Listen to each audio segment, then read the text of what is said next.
Hi everyone, welcome to Black Hat 2015. Thank you so much for being here. Couple quick announcements. There will be a reception tonight in the business hall at 5:30. The business hall is located in Shoreline A room. The Pony Awards will be taking place tonight in Mandalay Bay BCD room at 6 p.m. And you are currently in Mandalay Bay GH for the session Big Game Hunting, the Peculiarities of Nation-State Malware Research with Morgan Marquis-Boire and Marion Marshalek. Thank you so much, and please make sure to silence your cell phones. Enjoy the talk. Thank you. Awesome. Cheers. Great.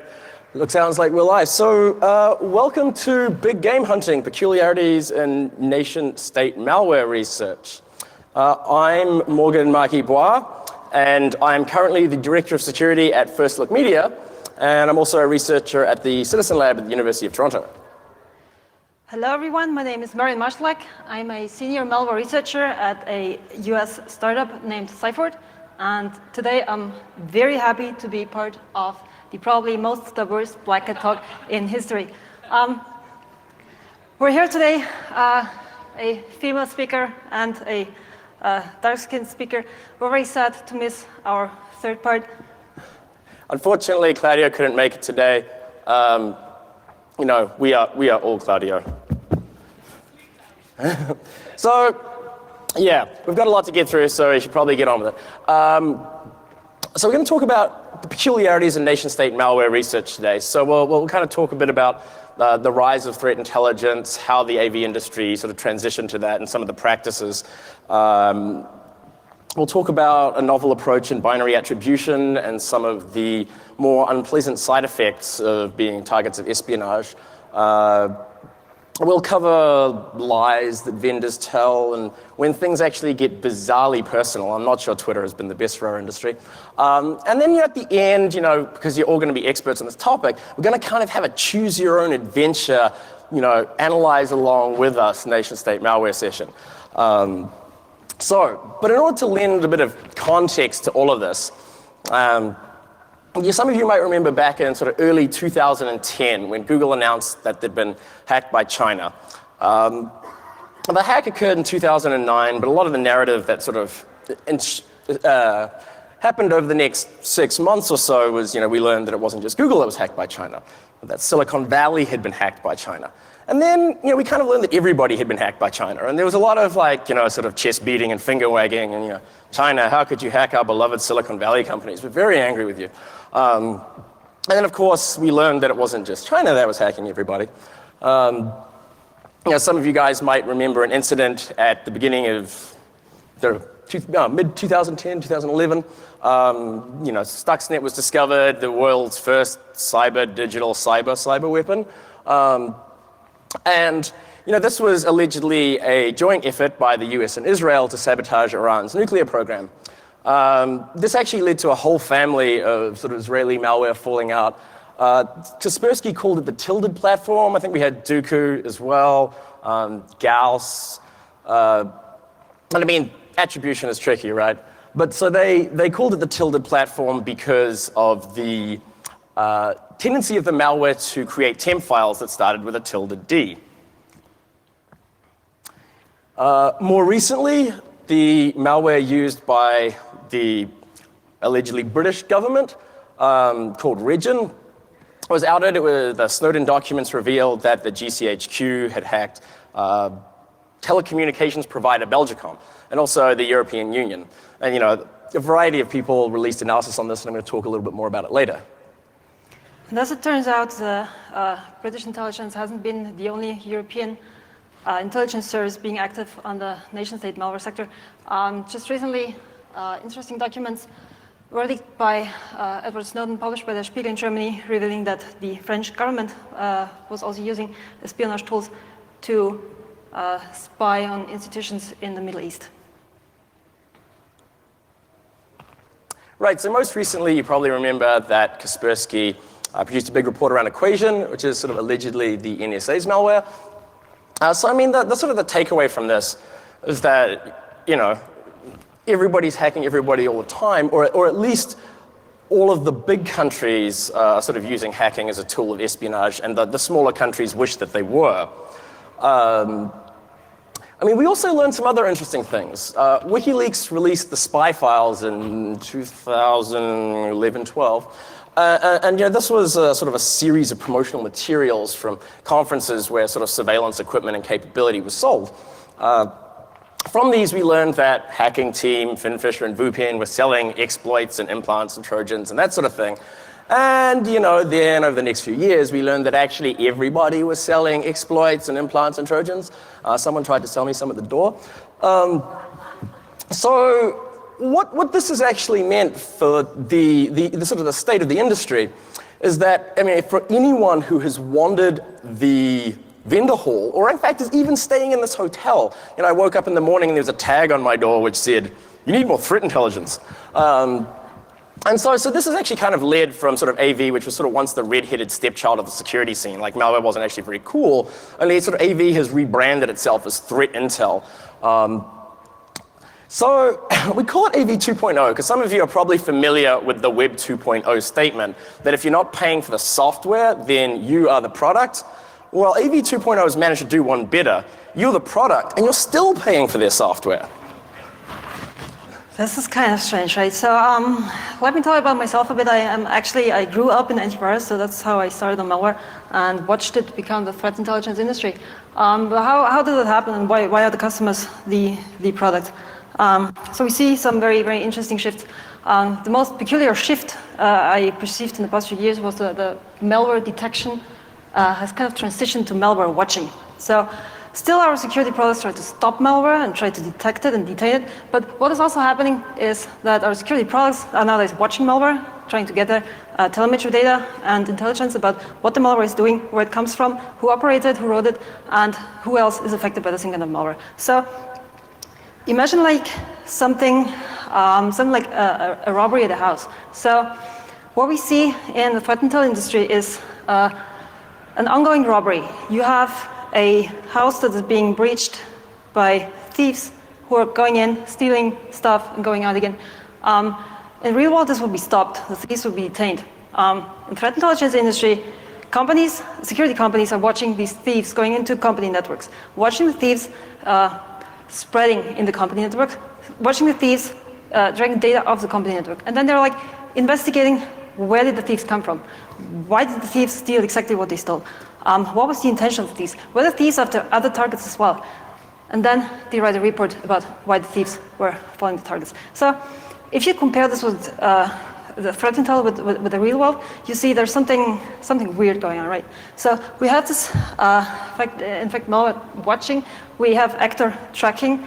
In threat intel, we're very interested who our actors are. And another peculiar thing in this industry is that all of a sudden actors and their malware and their intentions are very good publicity for the companies who actually detect this kind of activity.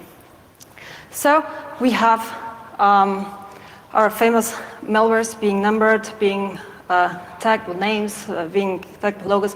And the most interesting part of this is probably the precious treasures, as I call it, the highly, highly targeted nation-state malware. So we have our precious treasures, which are particularly interesting for publicity because they actually cause public interest. They are of public interest, and they do in fact not target a large group of people. So as a security company, you're not in danger to actually endanger your customers by publishing this kind of threat, but you create a lot of publicity. This is why they're precious treasures. How do you find these precious treasures? It's actually like searching for a needle in a haystack. We have these huge haystacks of thousands and more than thousands and thousands and more than thousands of malware samples each day. Depending on which report you read, the numbers rise and fall. But what is happening with all of these samples, with the haystacks, is they're being traded, they're being sent out, they're being spread. Everyone has the same sample set, or should have the same sample set, and process them accordingly. They're being tagged, they're being categorized. What happens though, when you are searching for these precious treasures that are nation-state malwares, you're not happy with the haystacks because you can't find your needle in this haystack. So what we're going to be talking about today is the needle processing. We want to find our needles. For finding the needles in these haystacks, you have various different means and options to gather your data. The most well-known one and least documented one is threat intelligence. I've been talking about threat intelligence a lot now, but let me tell you, there is no really feasible, grabbable definition for threat intelligence. Same happens with telemetry data. These are like the vocabularies you see on security vendors' blogs when saying, oh, we found this through our telemetry system. What is telemetry data? I'm going to be speaking about this in a second more, but telemetry and threat intelligence are very good sources to help us find stuff that we already know. Find indicators or use indicators that we have to find other samples to the indicators that we had. Another just recently evolved method of finding our needles in the haystack are leaked documents. Edward Snowden was the, well, let me call him shining star on this stage to leak documents, to enable analysts to credibly link binaries to actors. Another way to find our needles are, of course, infected machines of people who are infected with nation-state malware. And last but not least, my favorite one and most peculiar one, the gossip. I still can't quite believe how much actually really valuable information in our business is exchanged from one person to another, while we think we live in the digital age. All right, let me get back to the telemetry data. I call this our endpoint wars. So telemetry data is effectively data collected from infected endpoints.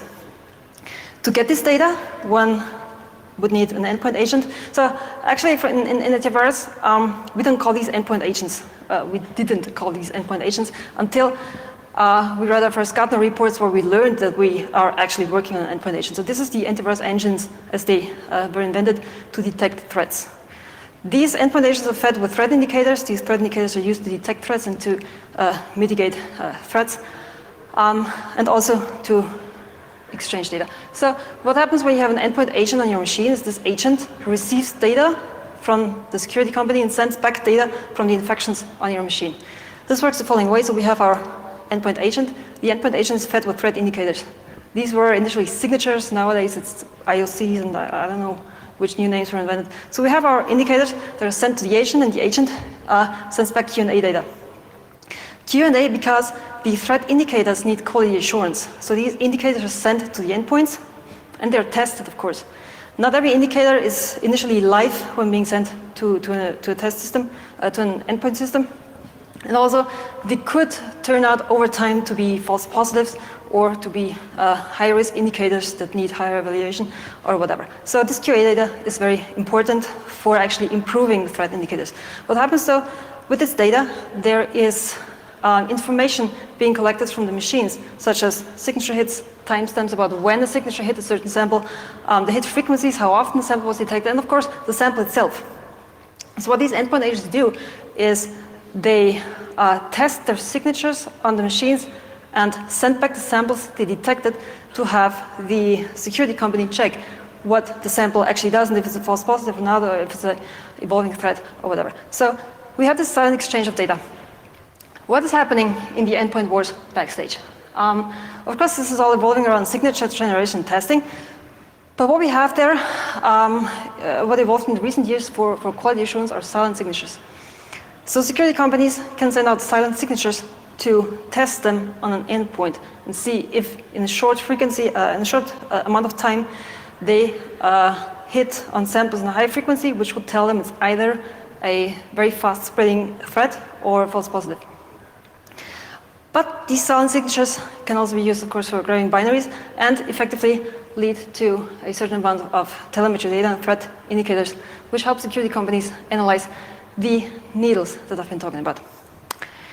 In the end, of course, sure, telemetry data in the end, but we have security products that are mostly not free, as you might know, which are still, of course, adding to the security of the person installing them, but also adding to the actual telemetry data to the value of the security vendor.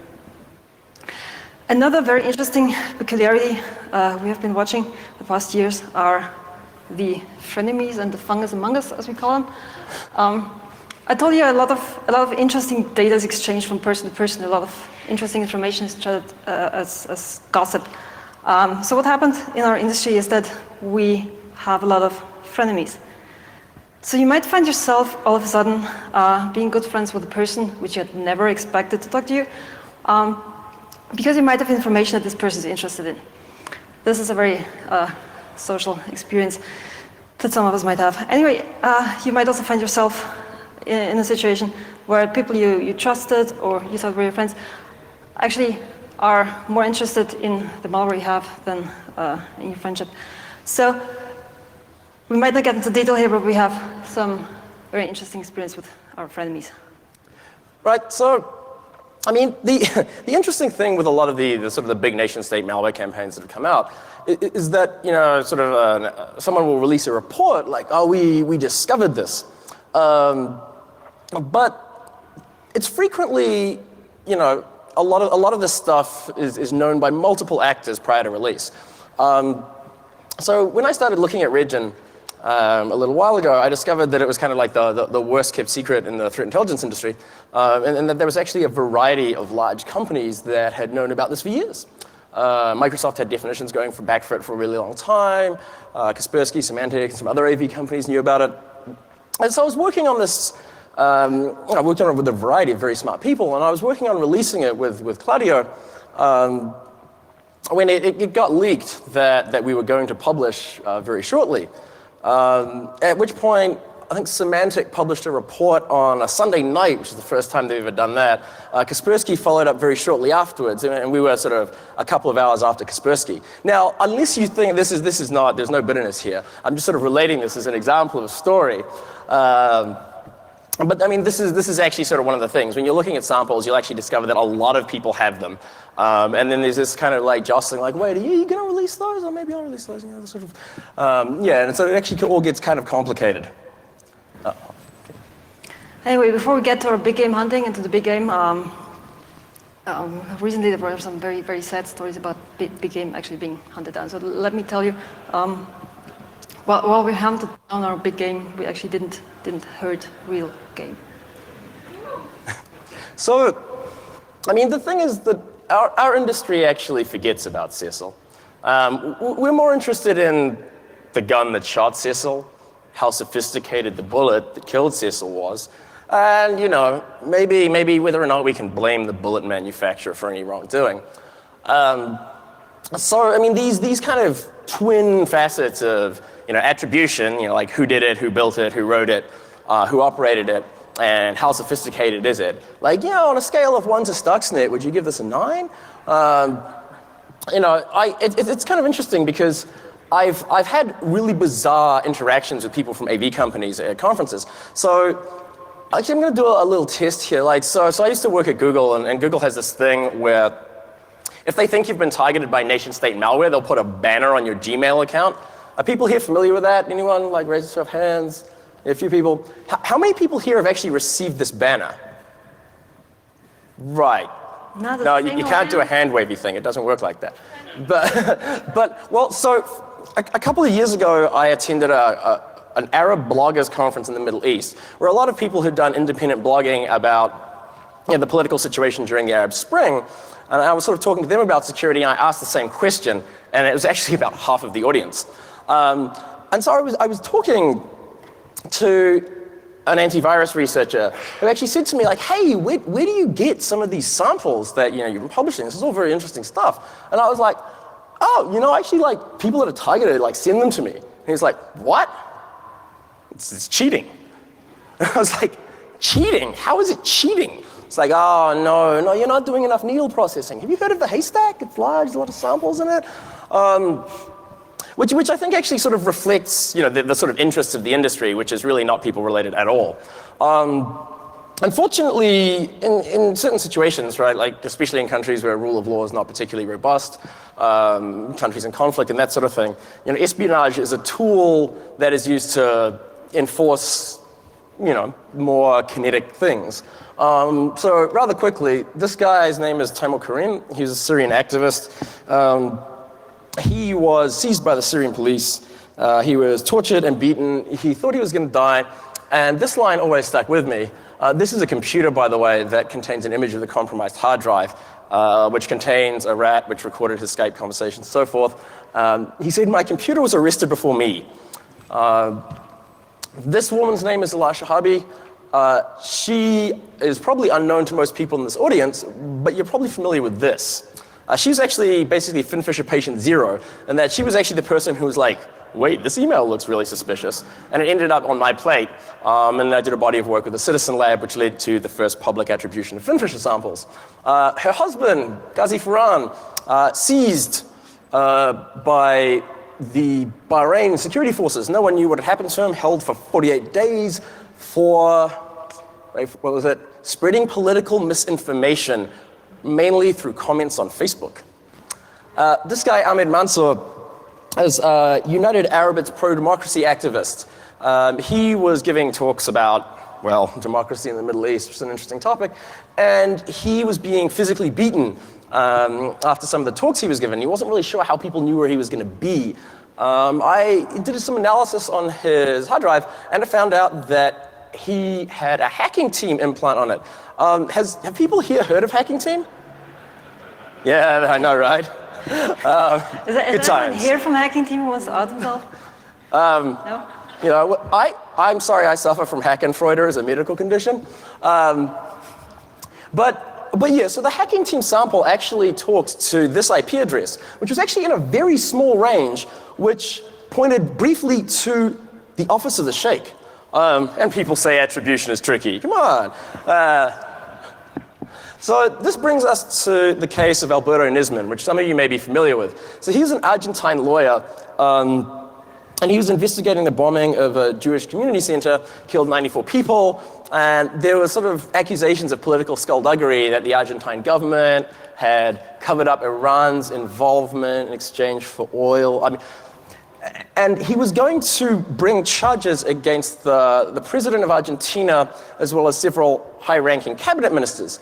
Unfortunately, he was found dead of gunshot wound to the head under very suspicious circumstances. There were no powder burns on his hand. It was ruled a suicide, but a lot of people thought that, you know, maybe he was murdered because of the charges. And this has sort of led to protests around Argentina. It's a really big deal, and kind of, you know, it's you know, sort of a conspiracy of JFK proportions in Argentina. Now, where this pertains to this talk is that police were doing investigation because apparently he had a conversation with the head of the Argentine Security Intelligence Services the day he died. So they were trying to confirm this, so they started doing forensics on his devices.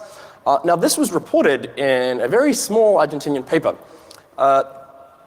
This paper then said that the police had uploaded a bunch of files from his computers to an online antivirus scanner. You know, telemetry. Haystacks. And they published the name of the file, which is enough. So I had a look for this. This file matches one sample, and one sample only, uploaded from Buenos Aires. It is a multi-platform implant, RAT, remote access tool. This is a screenshot of the control screen.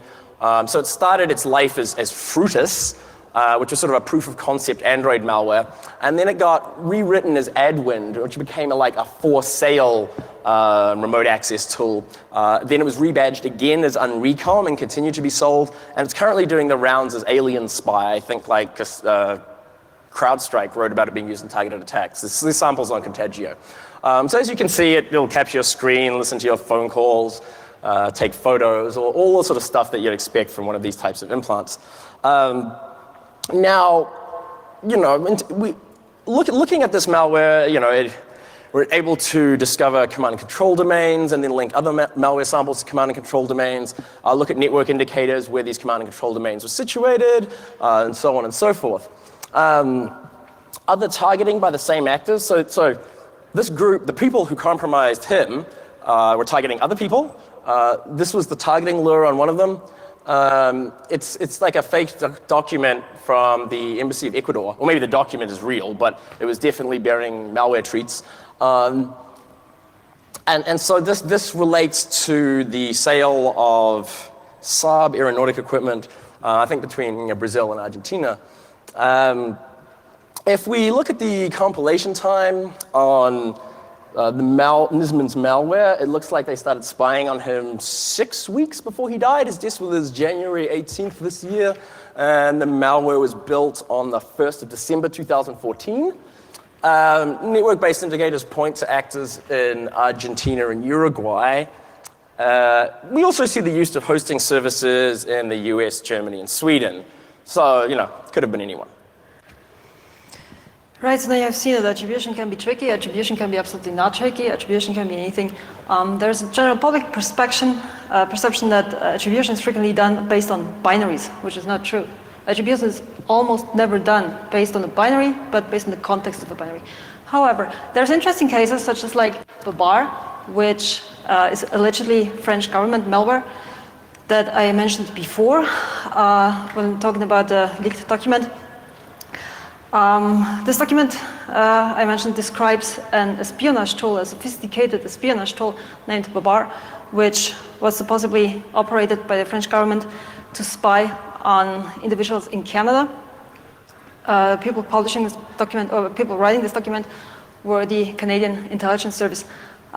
So Babar was one of these cases where frenemies kicked in, and what actually happened was that the document was leaked before most of the researchers in the security community got their hands on the sample. So as soon as the documents were published in February, people were like, oh my God, have you seen Babar samples? Maybe I would like to have such a dropper to analyze and publish on it. However, we managed to get our hands on these samples before most others, funny enough, and analyzed Babar and figured out that Babar actually didn't come alone. Babar is an espionage Trojan out for also sorts of different contents on a machine, but Babar was not the only tool they had used. Babar was only the only Trojan that was documented in this paper. Happens that Babar had a relative named Bunny. Bunny was another Trojan, actually a scripting bot. Bunny incorporated a Lua script interpreter, which would download Lua scripts and change its behavior to a certain extent at runtime. But Bunny was not even the only relative. There were more. There was Casper, and there was Dino, and there was Nbot. So we had all these different families. And for me, like as a binary analyst, I look at these binaries and I say, okay, I see, these are related. They share code, they share mechanisms, they share tactics, they share I don't know what. This is just very difficult to explain to another person who is not into binaries, and it's very difficult to prove. So we thought there has to be a better way to actually link binaries credibly with each other, to link the binaries together, to eventually get this kind of attribution chain where you can link families with each other and link at least one of these families to a certain actor. So the idea we came up with is binary telemetry. Right. Because what you usually see is, well, let me call it flimsy attribution, where you see that analysts base their conclusions or base their public conclusions on facts that are hard to understand and hard to prove or hard to counter-prove from outside.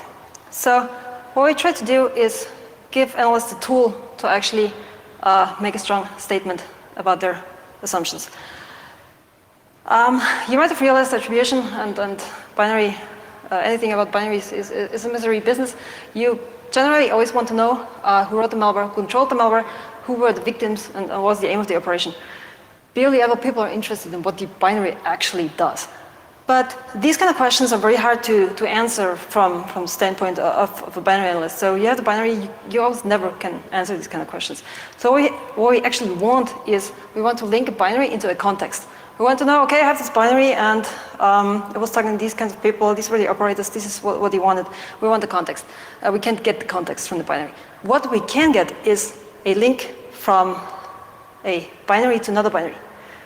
So if you have the chance that we have a binary which is in the context, like it was with Babar, we can really manage to have the other binaries just linked to Babar. And this way, link them to the alleged operators and French government. So in this case, we have a win situation. How do we do that? Let's take a step back. The term of stylometry actually comes from text interpretation. So text stylometry helps authorship attribution on pieces of texts or in pieces of codes. Source code. So what academics say about this is source code can be attributed to its author. Based on a considerably large set of samples, we can say this code was written by a certain person. There's even been research trying to link binaries, like compiled binaries, to their authors. Now there's a big set of problems with this in malware attribution. Basically, what you're interested in when analyzing malware, you're not after that guy, that person who wrote the malware, but you want the operator or the owner of the malware. So this is the first problem. Second problem is that with the classical telemetry traits, with the attributes they use for telemetry, you're not going to find in compiled binaries. So usually a compiler or afterwards a disassembler or decompiler wash away everything that the person left in a binary. So what you see, there are different kinds of attributes which require different kinds of methods. That's why we try to do datafication on our e-results. So we as reverse engineers, we see there's like handwriting. We can see this binary was written by the same authors as the other one, because it uses the same tactics and the same style. But how do we put that into data? So what we try to do is spread our domains. Usually the attribute set for text telemetry involves blank spaces, it involves variable names, it involves placement of comments, etc. All of this you don't have in a binary. So what we try to do with the binaries, we create different domains where we collect attributes and try to get big sets of attributes.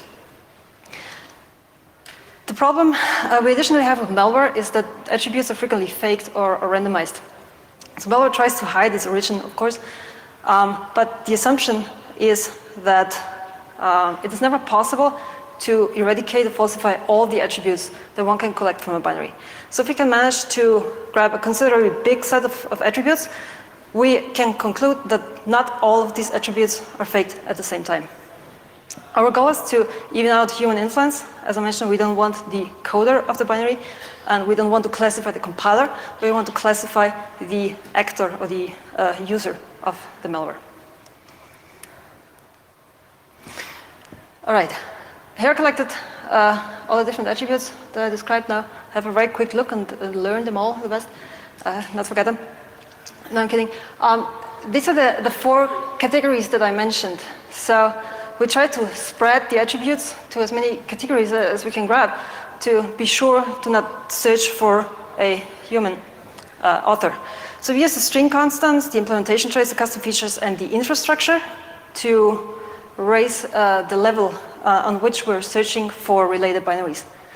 To not find the compiler or the human, but the actor. Here we did the proof of concept on the animal farm malware. You can see me collecting a lot of different attributes and putting them all together in spreadsheets. I particularly like spreadsheets. I'm kidding again. Sure. Yeah. You can see the yellow lines indicate an overlap, as I interpreted it, in the different binaries, and you can see that the different families here shown, NBOT, Bunny, and Babar, are certainly related because there is a lot of yellow. Beautiful. What does it tell us? Animal Farm gave a very beautiful case study because the binaries really come with a lot of shared traits. In the end, this helped us link them all to Babar and conclusively to the alleged operator, the French government. So we have Babar, which was linked to the Bunny malware, which was linked to NBOT, which was linked to Casper, which was linked to Dino, which was linked to NBOT again. So it's a beautiful picture, and now we can actually draw conclusions. So we have the Babar malware, which was spying. We have Bunny, which was spread through a spear phishing campaign and an Adobe Zero Day.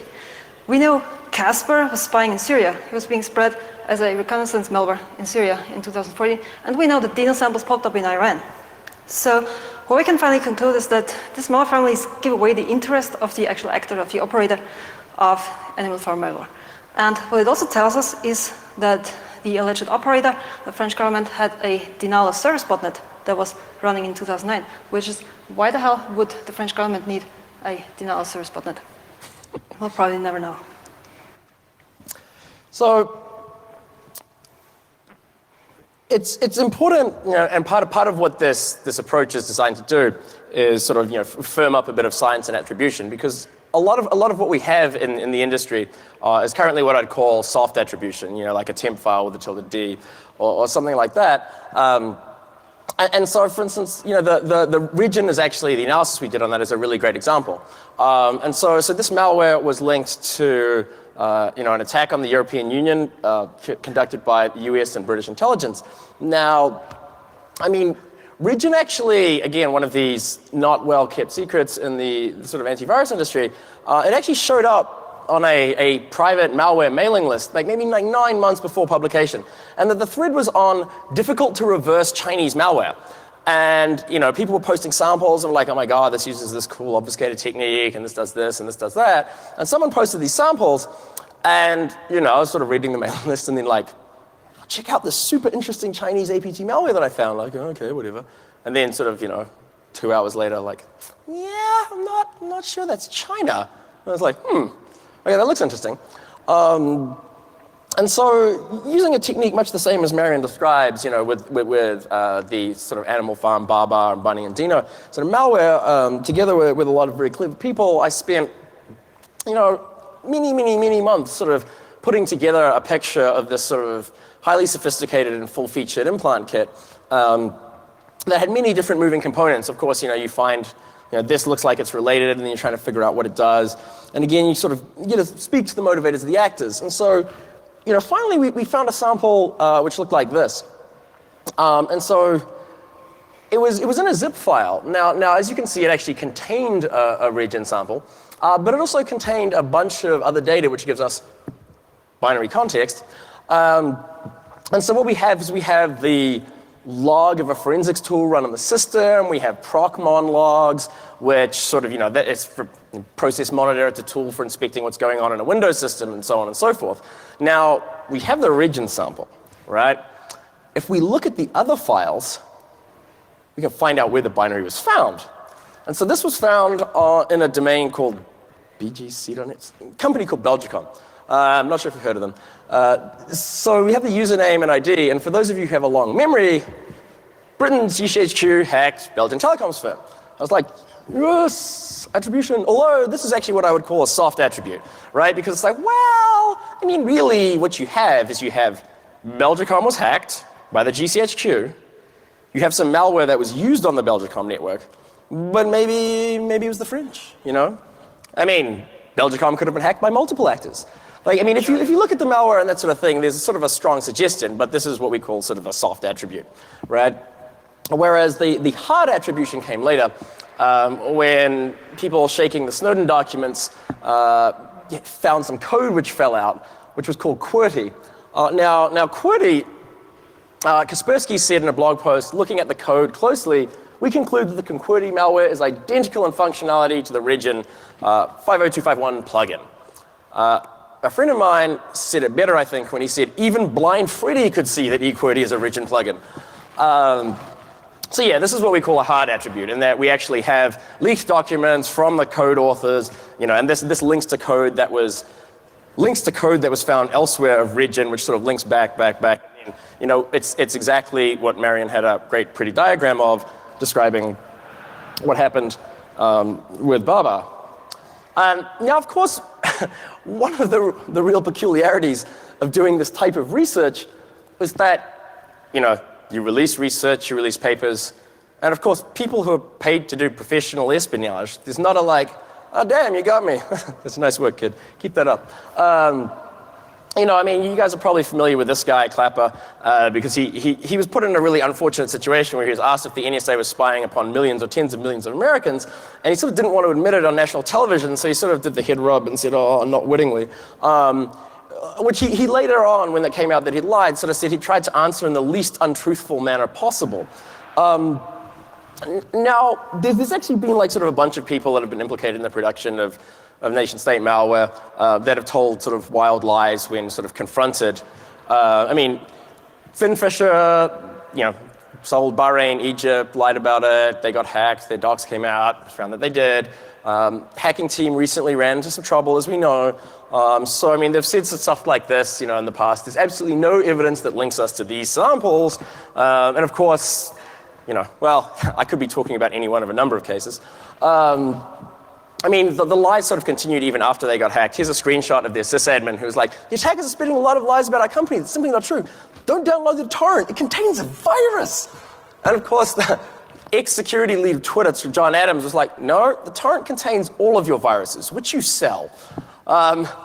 Which I found this is sort of an interesting exchange, simply because Twitter? Since when do people who sell capability to nation states take to Twitter to argue with security researchers about whether or not they say the stuff they say is true? So this game has gotten really bizarrely personal. Like I've sort of been harassed and lambasted on Twitter by various people working for companies selling surveillance equipment and surveillance gear. And in fact, you know, hacking team released this statement publicly about me, where they said that I was a tireless wolf crier on the issue of privacy as I define it, and then of course linked this to the fact that I clearly love aiding criminals or terrorists. I mean, again, I'm sure it's just business. I mean, they only mentioned me 117 times in their leaked email archive. And then of course there's the photos of me and audio recordings and that sort of thing. But again, I'm sure it's just business. I actually think they should have thanked me. Because if you, in the leaked emails, you actually, this email, so they're meeting with a customer called Phoebe. So they use these cool code names, we can't figure out who they are. But I mean, as you can see later on down in the article, they've got a link to FBI quietly formed secretive net surveillance unit. And they say, if anything good came out of the Citizen Lab articles, it's that it brought them to contact us to see if it was true. It was way more than they expected. Thank you, Citizen Lab. It's like, wait, what? Did the FBI read one of my reports and then decide to purchase the software? Like, this game just gets weirder and weirder. Like, not an intended result. So I mean, today we've talked sort of about a bunch of peculiarities. We've discussed a bunch of the major nation-state families, hard and soft attribution, a novel approach to binary context. And I think now it's time for us to do kind of like a choose-your-own-adventure malware story, because everyone here is now experts, because that's why you pay to come to Black Hat. So let's do this together. We're going to introduce a malware family we call Cheshire Cat. Yes, a Cheshire Cat. I mean, we all like cats a lot, right? Especially cats on YouTube. So the name of the malware family, actually, to be honest, we came up with yesterday only because we didn't have a name for it before. We had multiple names for it before. We went through the APT numbering. We had APT 69, APT 666. We called it Firefly based on the classical approach to give malware just arbitrary name, and then we decided to stick to the CrowdStrike naming convention and call it a cat. So what is Cheshire Cat? Cheshire Cat is effectively 5 samples that we dug up with compilation timestamps ranging from 2002 to 2011, which is a kind of old malware family that has been around for a long time. Yeah, so I mean, first thing that stands out is actually the longevity of the malware. So this is either one person or a group of people writing malware together over 9 years, which is quite a long time. I mean, if we think of other malware families that lasted that long, we're thinking Stuxnet, Equation, Regin, you know, some of the more well-funded operations. The oldest sample of Cheshire Cat, as mentioned, compiled in 2002, is a pretty small and pretty plain binary. It comes with some string obfuscation with XOR and searches for security products on the system as a defense mechanism, including a executable named dummy.exe. So I'm not sure which security product that is. If you could point me to a direction, I'd be very thankful. This sample is a control component talking to a device driver and sending out 2 different IOCTLs. We still didn't get our hands on the driver. If you could help us out there, we'd be very happy as well. Anyway, the sample itself was an orchestrator component which dropped another executable named msrandom.exe, which would be used to launch and monitor other processes. This is used as a harness, so the launched process doesn't pop up on the security product and can actually still be controlled by the launching component. But what is actually peculiar about the sample is, oops, I mentioned that the sample is actually prepared to run on old Windows versions. With old Windows versions, I mean around Windows 95 to Windows ME. We know this based on the APIs that were used, that were deprecated afterwards, but also because there's a checking function in there for checking the PE header of the dropped executable, searching for an NE value. Now, if you look for NE value, that means new executable, which is the binary format Windows used before the PE header format. The new executable was introduced with Microsoft DOS 4.0 and used on Windows 16-bit platforms. So at this time, we got really interested in that kind of malware. Right, so this takes us to the next group of samples written possibly more in the modern era between 2007 and 2009. However, the implementation traits, user strings, and so forth indicate that this malware is targeting Windows NT as a platform. I mean, Windows NT seems like a reasonably old platform to be targeting in like 2009. However, as you might remember, governments change technology platforms very, very slowly. US government complaining a lot when Microsoft deprecated both NT4 and Windows XP. Yes, we were prepared to do archaeology there. But what is more interesting about the sample is its persistence method. It doesn't do the standard tricks, but uses a shell extension, or installs itself a shell extension for the icon handler in the Windows shell, which on modern operating systems will be Windows Explorer. So every time the Explorer loads an icon for a specific file type, the shell extension, this malware, is executed. What is interesting though, that the malware checks on startup if it's running in the context of the procman window. So if the window of the process is running is in procman. Now, if you look at the Explorer.exe doesn't run in a window called procman. Procman actually stands for Program Manager, which is the shell before the Windows Explorer, being introduced with Windows 3.1 and being deprecated with Windows Vista. So the samples we were looking at wouldn't even run anymore on a Windows Vista or older. Furthermore, these samples were mainly implants to monitor terminal server sessions.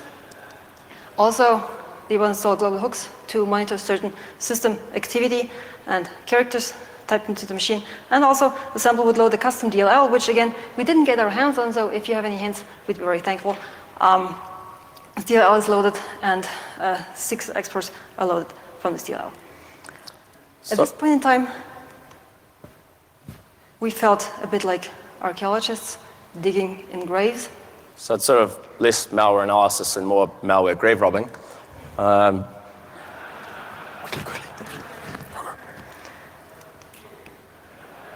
What this malware family also did, what these binaries did, just like its ancestors, used the same string obfuscation method and be very evasive when it came to network sniffers. So it would again evade from security products and just not execute certain functionality when certain security products were present.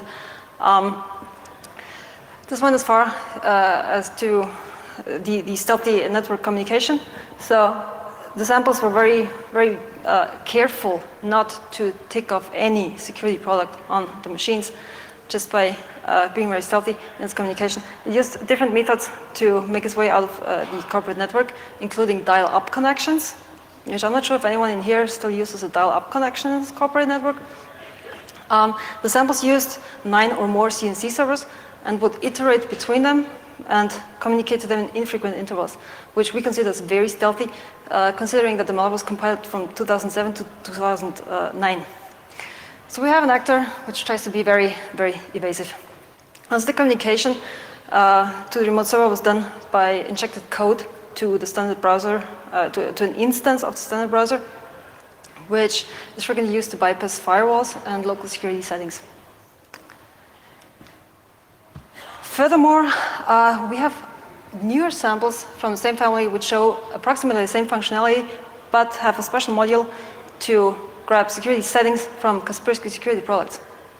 Now this is interesting because usually what we see in malware is that it tries to find settings or tries to find and evade security products of multiple vendors, but this one was just out for Kaspersky products. So this leads us to believe that the attackers writing the malware actually knew very well which environment they were infecting. They knew the operating system, they knew the network settings, they knew the security products installed in the systems. So we have a very, very targeted attack. And an interesting fact that we didn't tell you yet was the naming convention of files that would be created by this kind of malware. So all of our alleged Cheshire Cat malware samples will drop temp files starting with a tilde. So the temples will be named tilde df and then a random value. So you may remember Marion's binary stylometry approach from before. If we apply that to this malware, then we can discover that the wait, we've got 45 seconds left. That approach is actually really laborious. So what we're going to do is we're going to use the attribution magic 8-ball to figure out who this was.